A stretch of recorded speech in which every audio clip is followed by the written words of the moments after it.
அன்பார்ந்தவர்களே, நீங்க எந்த இடத்துல இருக்கீங்க? நாம எந்த இடத்துல இருக்கிறோம் என்பதை பொறுத்துதான் ஆழமான நம்பிக்கையும் முழுமையான தாழ்ச்சி நிறைந்த மனிதர்களாக இந்த மண்ணுலகிலே நாம் வாழ தகுதி பெறுகிறோம். அன்பார்ந்தவர்களே, ஆழமான மற்றும் அழுத்தமான நம்பிக்கை மட்டும் இருந்தால் போதும், எத்தகைய சூழ்நிலைகளையும் கடந்து விடலாம் என்ற உணர்வை இன்றைய நற்செய்தி வாயிலாக இறைவன் நமக்குள் வித்திட விரும்புகிறார். வாங்க வார்த்தையோடு பயணம் செய்து அதை அறிந்து கொள்ளுவோம். Praise the Lord. இயேசுவுக்கே புகழ், இயேசுவுக்கே நன்றி. இறைவனின் அருட்கரமும் அருளாசீரும் உங்களோடும் உங்கள் குடும்பத்தோடும் முழுமையாக தங்கிட உங்களை நான் வாழ்த்துகிறேன்.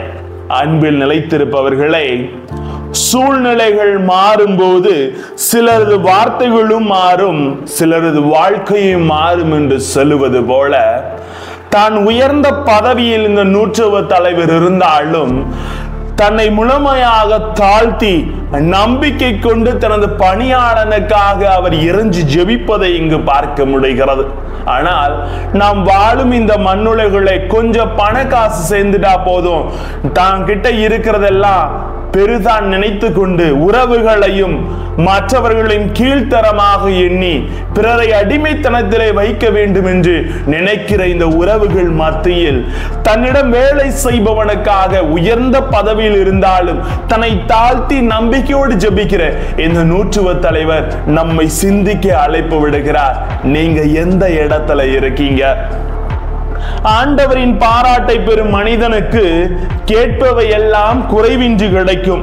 ஆண்டவனும் கொடுப்பான், அருகில் இருப்பவனும் கொடுப்பான். ஆகவே அவனுடைய பணியாளர் உடனே ஆசீர் பெறுவார்கள், நலமடைவார்கள் என்பது போல மத்தேயு 8:10 உறுதியாக உங்களுக்கு சொல்லுகிறேன், இஸ்ரவேலில் யாரிடமும் இத்தகைய நம்பிக்கையை நான் கண்டதில்லை என்று ஆண்டவர் இயேசு சொல்லுகிறார்.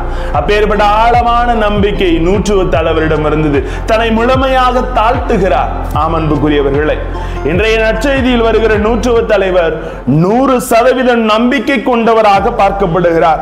இயேசுவின் மீது ஆழமான, அடர்த்தியான, அசைக்க முடியாத நம்பிக்கை கொண்டிருந்தவர் இவர். அதனால்தான் இயேசுவின் இதயத்தில் இவரது இடம் கிடைக்கிறது. அன்பானவர்களே, இன்னைக்கு இடத்துக்கு இடம், நேரத்துக்கு நேரம் மாறிக்கிட்டு இருக்கிற நாம முழுமையான நம்பிக்கையில் நமது வாழ்வை ஆதாரமாக செலுத்துகிறோமா? தாழ்ச்சிக்கு பெயர் போனவரும் இந்த நூற்றுவ தலைவர் தான். எந்த அளவுக்கு தன்னை தாழ்த்துகிறார் பாருங்கள். கடவுள் முன் தான் தூசிக்கும் சாம்பலுக்கும் மதிக்கத்தக்கவன் என ஆபிரகாம் தன்னை தாழ்த்தி கொண்டது போல மிகவே தன்னை முழுமையாக இந்த நூற்றுவ தலைவர் தாழ்த்துகிறார். தாழ்த்தியவர் உயர்கிறார். இயேசுவின் பார்வையில் உயர்ந்தவர் அவரின் இதயத்தில் உயர்ந்த இடத்தை பிடிப்பதை நாம் பார்க்கிறோம். திருப்பாடல் 9:18 சொல்லுவது போல, எளியவரின் நம்பிக்கை ஒருபோதும் வீண் போகாது. அன்புக்குரியவர்களே, எளிமையோடு அவர் மீது ஆணித்தரமான நம்பிக்கை வைத்து நம்மை ஒவ்வொரு சூழ்நிலையில் தாழ்த்துகிற பொழுது ஒருபோதும் நாம் வீழ்ந்து போவதில்லை. ஆண்டவர் முன் தாழ்த்துங்கள், அவர் உங்களை உயர்த்துவார் என்று தெள்ள தெளிவாக இன்றைய வாசகங்கள் வழியாக கடவுள் நமக்கு கற்றுத் தருகிறார்.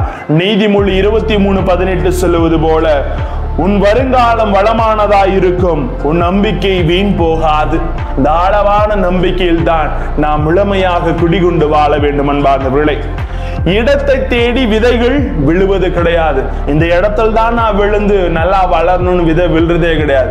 விழுகின்ற இடத்தில் பல போராட்டங்களை சந்தித்து, பல இடையூறுகளை சந்தித்து, முட்டி மோதி நம்பிக்கையோடு இந்த பூமியிலே முளைத்து நல்ல பலனை அந்த விதை கொடுப்பது போல நமது வாழ்க்கையிலும் இப்பேற்பட்ட துன்பம், துயரம் எதுவாக இருந்தாலும் அதனோடு முட்டி மோதி நம்பிக்கையோடு ஆழமாக நம்மீது இறைவன் வைத்திருக்கிற அந்த உன்னதமான நம்பிக்கையை நாமும் கடவுள் மீது நம்பிக்கை வைக்க வேண்டும்.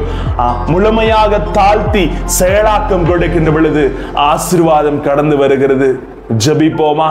அன்பு இறைவா, நூற்றுவ தலைவர் போல நம்பிக்கையும் தாழ்ச்சி கொண்ட மனிதர்களாக எல்லா சூழ்நிலையும் நாங்கள் இருக்க எங்களோடு தங்கும் ஆண்டவரே. Praise the Lord.